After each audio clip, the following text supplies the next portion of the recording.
Hey, what's up everybody? This is Nick and you're watching Travel Hackers, where we talk about how to get the most out of all your vacations. In this video, we're going to talk about how to survive a long flight. But before we do, please hit the like button and subscribe if you're new to the channel.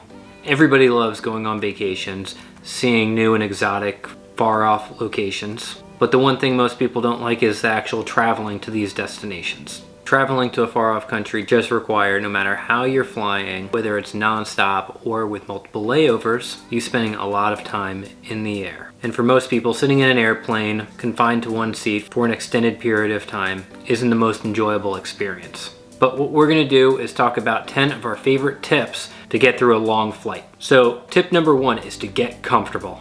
Make sure you're wearing clothes that you're gonna be able to stay in for a lengthy period of time. Now, I always wear athletic shoes that are real easy to slip on and off and that are comfortable. Very comfortable socks. So I can take my shoes off when I'm sitting down in the airplane. I wear like sweatpants or joggers because the airplane usually does get pretty chilly. And I always bring a sweater or a hoodie packed in my backpack, so once it starts getting cold I can take it out, put it on. My wife, she does something very similar, except she actually normally brings a small little blanket with her, and she always wears yoga pants. And she normally wears contacts, but she doesn't wear them on the flight. She always wears her glasses and puts a pair of contacts into her bag, so if she wants to put them on when we land, she'd be able to do that. The airplane normally gets really dry and your eyes after a long flight are gonna get really irritated. Another tip to getting comfortable is if you're able to not put as much stuff down underneath the seat in front of you, that'll give you just a little bit extra leg room so you can stretch out your feet. Tip number 2 is have some type of entertainment. Now, most new airplanes are actually having TVs in the back of the headrests so that you're able to watch whatever you'd like to. But there's so many times that we've been on a flight and the TV system isn't working properly and they have to keep resetting it. And once you get into a movie, that's obviously when they want to reset it. Or sometimes our TV just isn't working at all. So I always like to have my own entertainment options available. So I always download on Netflix movies onto my iPad so that I have a lot of options available. And we both do have our own headphones, and I always bring one of those audio splitters so that we both can watch the same thing and have our own headphones on. So we're not doing the whole sharing headphones thing, one in my ear, one in her ear, and if I move, it pulls out her headphone. You also can download podcasts or you can download books on a Kindle. Also, we do bring power banks.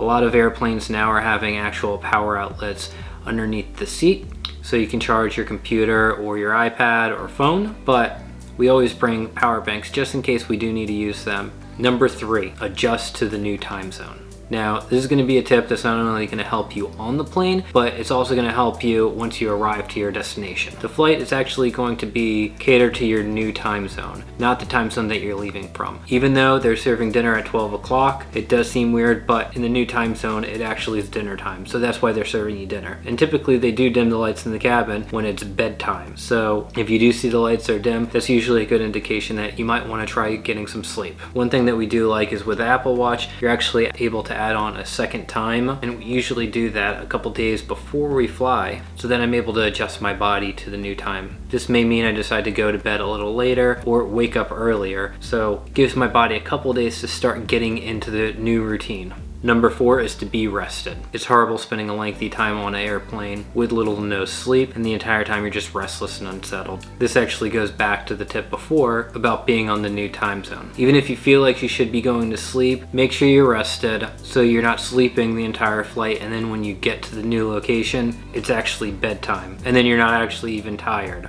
Now, the next tip is sleeping. Yeah, I know, I just said make sure that you're well rested for your flight. But if you're going to be arriving to the new location in the morning, you're definitely going to want to try to get some sleep. What makes it a lot easier is to bring an eye mask, bring some earplugs, and make sure, again, you have some clothes that's real comfortable for you to wear. The next tip, make sure you're eating and drinking. The food that you're going to want to be eating is healthier, fresh food. I've done it to myself so many times where we're in an airport, I see a really good burger joint, have a really big burger, greasy fries, and then as soon as the plane takes off, my stomach is just upset. And we always do bring larger reusable bottles. As soon as we're through security, you can fill them up. And when you're on the airplane, you can even have the flight attendant fill up the water bottle for you. And when we're talking about eating and drinking, I always like to take Airborne or vitamin C a couple days in advance just to boost up my immune system. Being in a closed, confined space with so many people for a long time, I'd hate to finally get to my destination and then end up being sick. Number 7 is to upgrade your seat. Now, if you do have the money or the points available to upgrade to business or first class, that is going to make an international flight so much more enjoyable. However, that doesn't mean that that's how you have to upgrade your seats. Some airlines do have premium economy. They give you just a little bit more leg room, or you can even get one of the exit rows. They'll have more leg room as well. And you always can try checking in at the desk.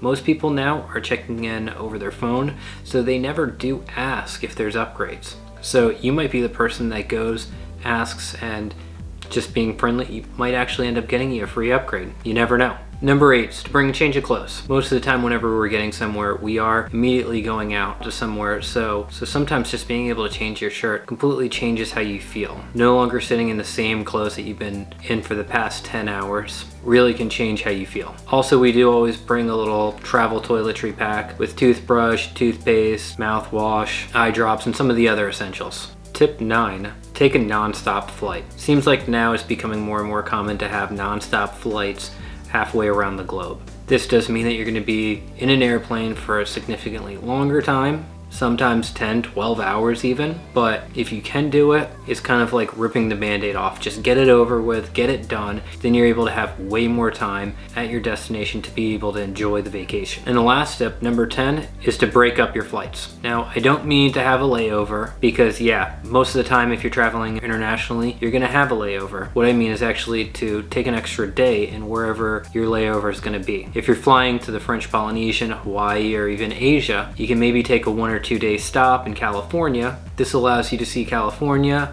even if it is brief, but this does give you time to actually go check into a hotel, take a shower, get a real night's sleep, and then go again for another flight to enjoy your main destination. That's 10 of my favorite tips to help to deal with long flights. Please comment down below how you deal with long flights. Thank you for watching. Please hit the like button, subscribe to the channel if you're new, and hit the bell icon for notifications. We upload videos every Monday, Wednesday, and Thursday, so don't miss a single video. Thank you again for watching, and I'll see you in the next video. Bye, guys.